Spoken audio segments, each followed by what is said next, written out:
राम जय राम जय जय राम। श्री राम जय राम जय जय राम। श्री राम जय राम जय जय राम। श्री राम जय राम जय जय राम। श्री राम जय राम जय जय राम। श्री राम जय राम जय जय राम। श्री राम जय राम जय जय राम।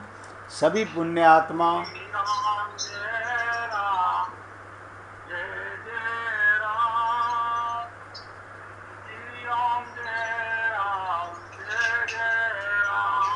अब सभी पुण्य आत्मा पूरी एकाग्रता के साथ सुने। अपने मोबाइल की आवाज़ बंद करके सुने। अब यहाँ पर बड़ी विचित्र चीज़ है। अल्टीमेटली जब विश्वामित्र को पता चल गया कि मेरे सारे सत्कर्मों के बाद भी मैं ब्रह्म ऋषि पद को प्राप्त नहीं हुआ,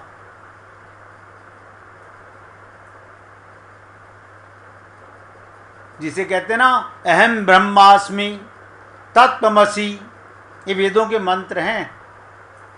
आप भी ब्रह्म के समान हो, लेकिन अभी आत्मज्ञानी नहीं है।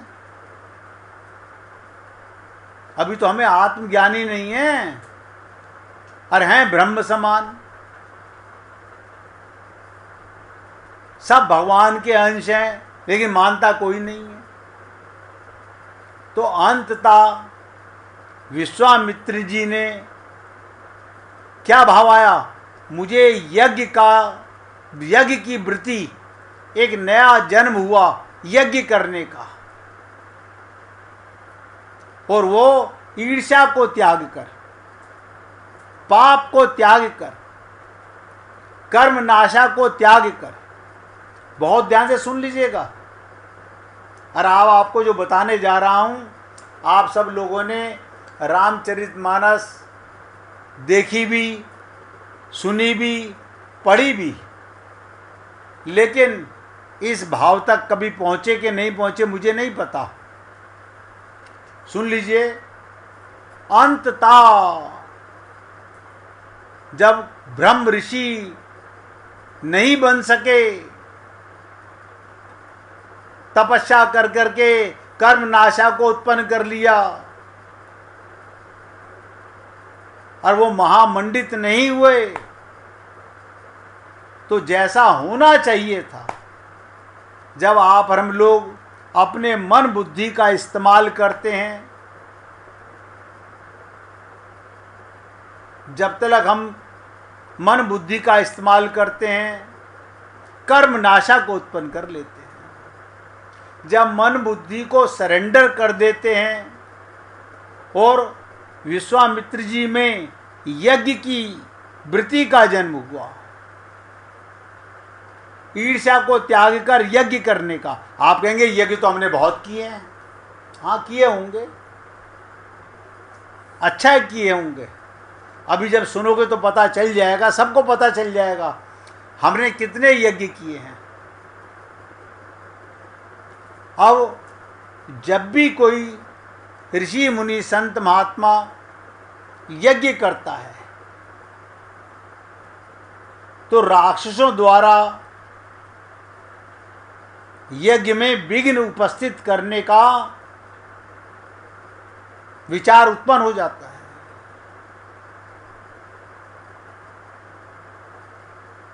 क्या मतलब हुआ?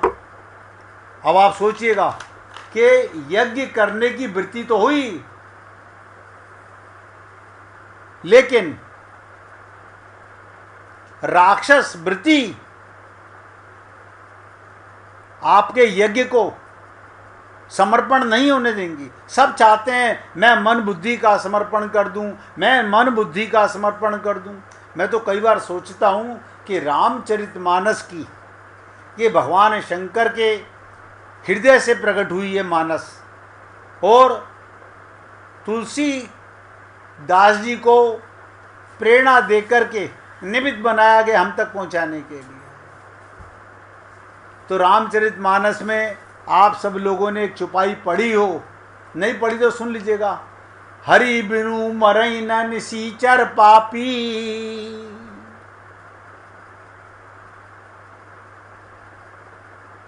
आपके विचार, आपका मन बुद्धि ये राक्षस हैं, ये कब मरेंगे? यही तो राक्षस है हमारे मन में जो विचार उठते हैं। संत महात्मा अक्सर कह देते हैं, मन की तरंग मार लो बस हो गया भजन, आदत बुरी सुधार लो बस हो गया भजन। लेकिन क्या हम सुधार पाते हैं? अब ध्यान से सुनिएगा, राक्षस के बिना,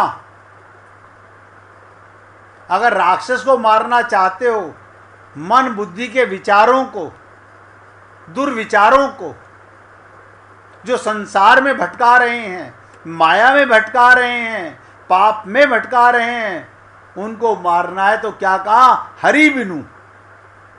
हरि कौन? भगवान। भगवान के बिना ये राक्षस नहीं मरेंगे। भगवान के बिना ये राक्षस नहीं मरेंगे। अब विश्वामित्र जी सोचने लगे कि भगवान कहाँ मिलेंगे। आप सोचो, विश्वामित्र जी क्योंकि राजा रह चुके, राज छोड़ के आ चुके, वशिष्ठ जी की तरह ब्रह्म ऋषि बनना है। बीच में एक मौका आया त्रिशंकु राजा का, तुरंत पाप जाग गया। ईर्ष्या की वृत्ति खत्म नहीं हुई थी, सम्मान की वृत्ति खत्म नहीं हुई थी, प्रवेश कर गई। लेकिन इसके बावजूद भी देखा कि मैं तो कामयाब नहीं हुआ, कामयाब नहीं हुए। तो उन्होंने सोचा अब क्या करें कि हरि बिनु मरई न निसीचर पापी। और आप, मैं अपने सहित आप सब लोगों को ये बात बताना चाहता हूं, अगर आप हरि और गुरु की शरणागति नहीं करोगे तो ये मन के विचार, मन के पाप, ये कर्म नाशा नदी अनंत जन्मों से चली आ रही है और आगे भी चलती रहेगी। भगवान के बिना ये राक्षस नहीं मरेंगे। अब भगवान को कहां से लाएं? अब आप सोचो, भगवान को कहां से लाएं? आप में और हमारे में, अगर भगवान बाजार में मिल रहे होते हम बाजार से खरीद लाते, मंदिर से मिल रहे होते मंदिर से ले आते।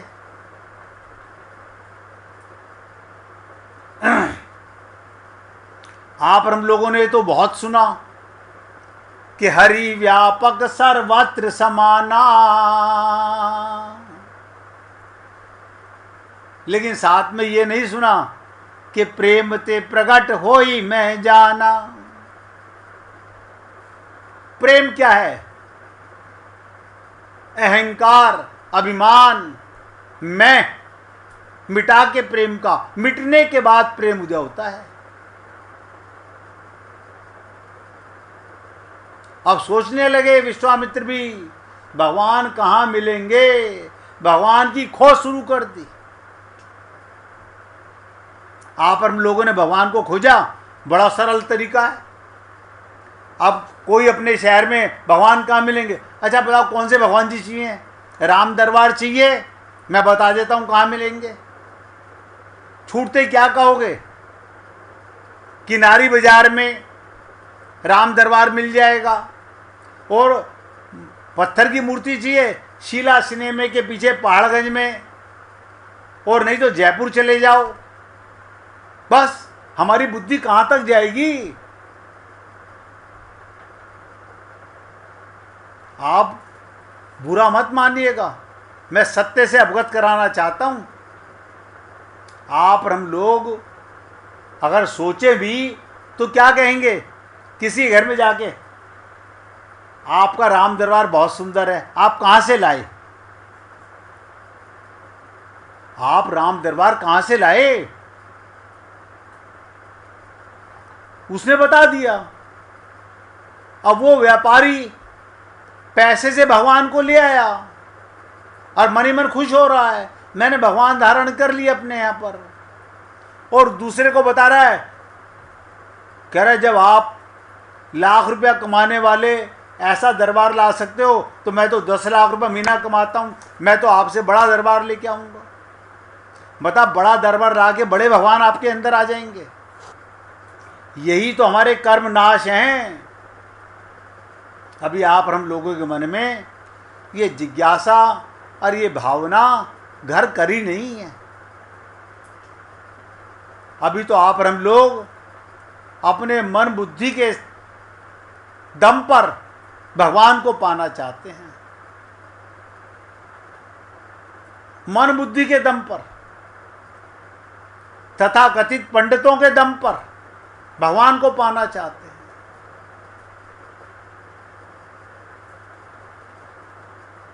अब सोचने लगे, भगवान की खोज शुरू कर दी। अब ध्यान से सुनिएगा, जब खोज शुरू होती है तो क्या होता है? उनकी वृत्ति विचार सही दिशा में मुड़ गए और सार्थक हो गई। अब आपका हमारे मन में विचार आता ही नहीं कभी भी, अरे लोग कैसी बात कर रहा है, हम नीचे मंदिर में नहीं गए, हमारे घर में भी तो मंदिर है। हम लोग वो विचार नहीं ला पाए, अब तक सही दिशा में नहीं मुड़ सके हम अभी तक। आप और हम लोगों को लगता तो बहुत खुश होगा, हम जो करते हैं बहुत अच्छा करते हैं, लेकिन कुछ भी नहीं करते। आज आपके सामने ये क्वेश्चन मार्क लगा रहा हूं, कल चर्चा करूंगा कि आज इतना लंबा प्रसंग सुना दिया। अब भगवान की लीला सुनिएगा, लेकिन अपने मन में एक विचार जरूर लाइएगा कि भगवान के बिना ये निशिचर मन रूपी बुद्धि रूपी राक्षस नहीं मरेंगे। अब सोचो कि भगवान कहाँ मिलेंगे, भगवान की खोज शुरू होगी तो आपकी वृत्ति आपकी सोच सही दिशा में मुड़ जाएगी। अब कोई क्या कहेगा, गिरिराज जी की परिक्रमा कर लें, अयोध्या की परिक्रमा कर लें, सारे संसार की परिक्रमा कर लो ना। आप अपनी बुद्धि से सारे संसार की परिक्रमा तो कर ही चुके हो, 84 लाख योनि की परिक्रमा कर चुके, नतीजा ठन गोपाल है। क्योंकि अभी भी हमारे मन में छल कपट छिद्र भरा हुआ है। और मैं आपको सबको बोल रहा हूं, सोच के देखिएगा, आज जो नदी का नाम आपको मालूम पड़ा कर्मनाशा का, ये हमारे मन बुद्धि से उत्पन्न हुई है। और इन्हीं के चक्कर में आप और हमारे मन में जो विचार उत्पन्न होते हैं वो पाप के होते हैं। आप लोगों को लगता नहीं है, और आप और हम लोगों ने भगवान को बड़ा सरल समझ रखा है, जानने का प्रयत्न ही नहीं किया कि भगवान कहाँ मिलेंगे। अब एक कथा सुन लीजिए, बाकी की चर्चा कल करेंगे। और कल आप सब लोगों से पूछने का प्रयत्न करूंगा कि जो सुना है कोई अपने शब्दों में बताने का प्रयत्न कीजिएगा कि कर्म नाशा की उत्पत्ति कहाँ से हुई, कैसे हुई, और हमने उसे क्या समझा। अब ठाकुर जी की लीला सुनो। मेवाराम कपड़े का एक बहुत बड़ा व्यापारी था, घर में किसी चीज़ की कमी नहीं थी। एक लड़का, एक लड़की, सुंदर पत्नी, पूरा संस्कारी परिवार था। घर में एक बहुत ही सुंदर और विशाल मंदिर, जिसमें ठाकुर जी राधा कृष्ण की किशोरी जी को भव्य मूर्ति, ध्यान दें, किशोरी जी की भव्य मूर्ति, जिसका उसकी पत्नी नित्य बहुत सुंदर श्रृंगार करती थी, नित्य नए नए वस्त्र धारण करवाती थी, तरह तरह के व्यंजनों से ठाकुर जी और किशोरी जी को भोग लगाती थी। मेवाराम अपनी पत्नी को इस लगन से ठाकुर जी की सेवा करते देखकर बहुत आनंदित होता था और मन में सोचता था, मैं कितना सौभाग्यशाली हूँ जो मुझे इतनी संस्कारी पत्नी मिली और इतने अच्छे संस्कार उसने अपने बच्चों को दिए। वो मन ही मन सोचता, मेरा घर किसी मंदिर से कम नहीं है। वो बस इसी बात से अंदर खुश होता रहता, मैं तो धरती पर स्वर्ग देख रहा हूं। उस स्वर्ग से सुंदर घर को उस समय नजर लग गई। मन में भाव था कि स्वर्ग से भी सुंदर मेरा घर है, जहां मेरी पत्नी राधा कृष्ण की सेवा करती है, रोज नया श्रृंगार, रोज नया प्रसाद। हर जिस किसी भक्त को भजन सुनाना हो तो निकाल के रखना भैया। तो अचानक नजर लग गई, बीमारी के कारण उसकी पत्नी ठाकुर धाम को प्यारी हो गई। पत्नी का एकदम से चले जाने के बाद मेवाराम एकदम से टूट गया। अब तो उसका किसी चीज में मन नहीं लगता। इतना बड़ा व्यापारी काम ठीक ढंग से ना करने के कारण उसका काम ठप हो गया। इतनी बड़ी दुकान से अब वो बिल्कुल छोटी सी दुकान पर आ गया, जिससे घर का गुजारा बड़ी मुश्किल से होता था। घर में हर चीज की कमी आ गई थी, खाने पीने में, बच्चों की पढ़ाई में। लेकिन मेवाराम ने ठाकुर जी की सेवा में कोई कमी ना आने दी, क्योंकि ठाकुर जी की सेवा करके उसको ऐसा लगता था जैसे अपनी पत्नी के अधूरी सेवा का पूरा कर रहा हूँ। अब तो वो ठाकुर जी को भोग लगाकर उनकी सेवा करके मन को तसल्ली दे देता था। छोटी सी दुकान पर कमाई बड़ी मुश्किल से हो रही थी, क्योंकि छोटी सी दुकान पर भी मेवाराम ठीक तरह से मन लगाकर नहीं जा पाता था। अब तो धीरे धीरे बच्चों को भी समझ आ गया कि मेवाराम हमारी पढ़ाई का खर्चा नहीं उठा पाएगा, इसलिए बच्चे संस्कारी होने के कारण अपने पिता को तंग नहीं करना चाहते थे। उन्हें खुद ही मेहनत करके खुद ही पढ़ना शुरू कर दिया। बच्चे पहले नौकरी कर जाने, बाद में पढ़ते, पहले काम करने पे जाते, फिर बाद में पढ़ते। घर का सारा काम केवल मेवाराम अकेला करता।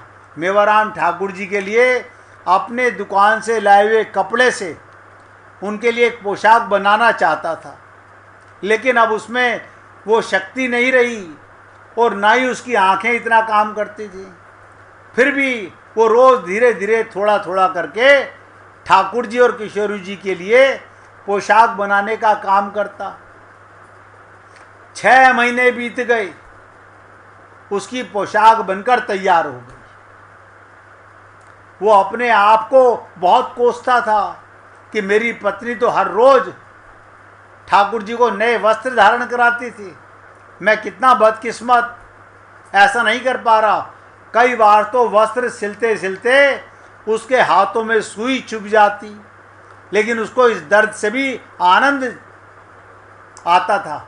रात को सोने से पहले वो ठाकुर जी की पूरी सेज सजाता, ठाकुर जी और किशोरी जी के लिए पीने के लिए साफ जल रखता, खाने के लिए कभी खीर कभी हलवा, क्योंकि उसकी पत्नी हमेशा ऐसा करती थी। उसकी पत्नी का कहना था, रात को ठाकुर जी और किशोरी जी यहाँ आकर विश्राम करते हैं और अगर कभी उनको भूख लगी वो कुछ खा सकते हैं, अगर प्यास लगी तो पानी पी सकते हैं। बस अपनी पत्नी को निष्ठा और विश्वास का ये पालन कर रहा था। उधर किशोरी जी और ठाकुर जी ने एक दिन, ध्यान से सुनिएगा, किशोरी जी ने और ठाकुर जी ने एक दिन जब उन्होंने निकुंज में प्रवेश किया तो सभी सखियों से मिलकर बहुत सुंदर तरीके से घी से बने हुए दीपों की कतार लगाई हुई थी, जो कि बहुत सुंदर प्रतीत हो रही थी। ठाकुर जी और किशोरी जी ने जब निकुंज में प्रवेश किया, अब धीरे धीरे आगे बढ़ रहे थे। थोड़ी दूर जाने पर उन्होंने देखा उनके विश्राम के लिए बहुत ही सुंदर से सजाई पास ही किशोरी जी ने श्रृंगार का पूरा सामान रखा हुआ है, जैसे ही बहुत सुंदर फलों की माला रखी हुई हो, हाथों पर लगाने के लिए मेहंदी रखी हुई है, पाँव में लगाने के लिए आलता रखा हुआ है, मस्तक के लिए चंद्रिका रखी हुई है। सब सखियां बड़ी बेसब्री से किशोरी जी को श्रृंगार करने के लिए लालायित हैं। खाने के लिए बहुत स्वादिष्ट व्यंजन हैं, पान का बीड़ा, और किशोरी जी बहुत पसंद रखा हुआ है, बहुत सुंदर। किशोरी जी ठाकुर जी ऐसा विश्राम करने के लिए बैठे, तभी सभी सखियां उनके पास आ गईं। शायद ठाकुर जी और किशोरी जी उनकी सहायता चाहिए, लेकिन ठाकुर जी ने आंखें आंखों में सभी सखियों को बड़ी विनम्रता से आग्रह किया, किशोरी जी का श्रृंगार, उनकी सेवा का सौभाग्य उनको प्राप्त करने दो। तो सभी सखियां इशारा समझते ही चली गईं। यानी ठाकुर जी चाहते थे आज किशोरी जी की सेवा करना। अब आप सोचिएगा ठाकुर जी किशोरी की सेवा कैसे करेंगे, ये आपको कल की लीला के साथ बताएंगे कि भगवान कहाँ मिलते हैं। विश्वामित्र जी ने ये समझ लिया, हरि बिनु मरई न निसीचर पापी, हमारे मन बुद्धि के विचार, ये पाप बिना हरि की कृपा के नहीं मिटेंगे। अब ठाकुर जी राधा रानी का श्रृंगार कैसे करेंगे, इसकी चर्चा आपके साथ कल करेंगे, और कल ही विश्वामित्र जी को कैसे वो पद प्राप्त हुआ।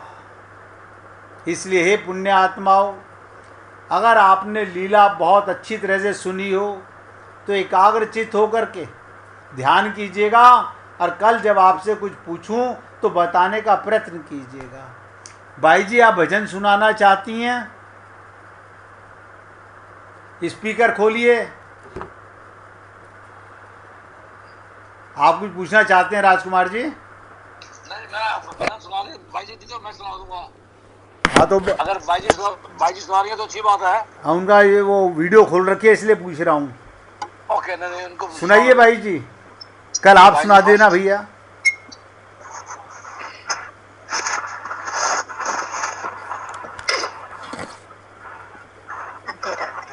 राधे राधे भाई जी, सुनाइए। दे जइयो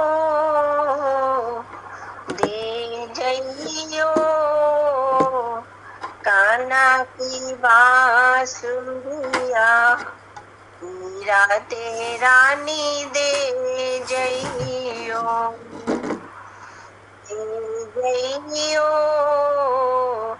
दे जइयो कान्हा की बांसुरिया, मीरा ते रानी दे जइयो।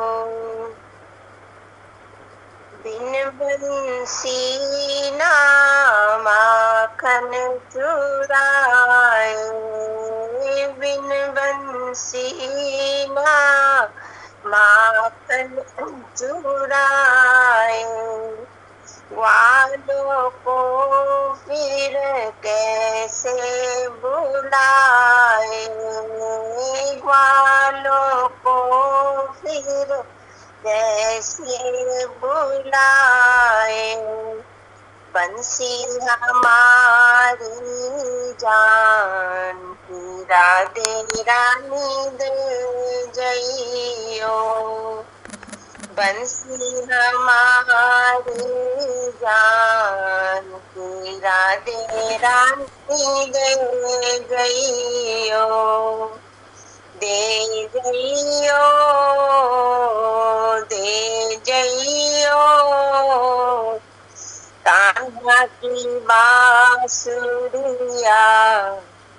राधे रानी दे जइयो। बिन बंसी ना गैया चराए, बिन बंसी ना गैया चराए, गैयों को फिर कैसे बुलाए, गैयों को फिर कैसे बुलाए। बंसी हमारी जान की राधे रानी दे जइयो। बंसी हमारी जान की राधे रानी दे जइयो। दे जइयो, दे जइयो, कान्हा की बांसुरिया राधे रानी दे जइयो। बिन बंसी ना रास रचाए, बिन बंसी ना रास रचाए, गोपियों को फिर कैसे बुलाए, गोपियों को फिर कैसे बुलाए। बंसी हमारी जान की राधे रानी दे जइयो। बंसी हमारी जान की राधे रानी दे जइयो। दे जइयो, दे जइयो, कान्हा की बांसुरिया राधे रानी दे जइयो। बिन बंसी ना सुंदन होवे, बिन बंसी ना सुमिरन होवे, सुमिरन होवे लाली प्रेम न होवे, सुमिरन होवे लाली प्रेम न होवे। बंसी हमारी जान राधे रानी दे जइयो। बंसी हमारी जान राधे रानी दे जइयो। दे जइयो, दे जइयो, कान्हा की बांसुरिया राधे रानी दे जइयो। की राधे रानी दे जइयो। की राधे रानी दे जइयो। बोलिए वृंदावन बिहारी लाल की जय। जय जय श्री राधे, जय जय श्री राधे। बोलिए लाल जी का मंगल हो, सभी भक्तों का मंगल हो। सबको राधे राधे भैया, मंगल हो। सबको राधे राधे जी, राधे राधे, राधे राधे राधे राधे राधे राधे जी, राधे।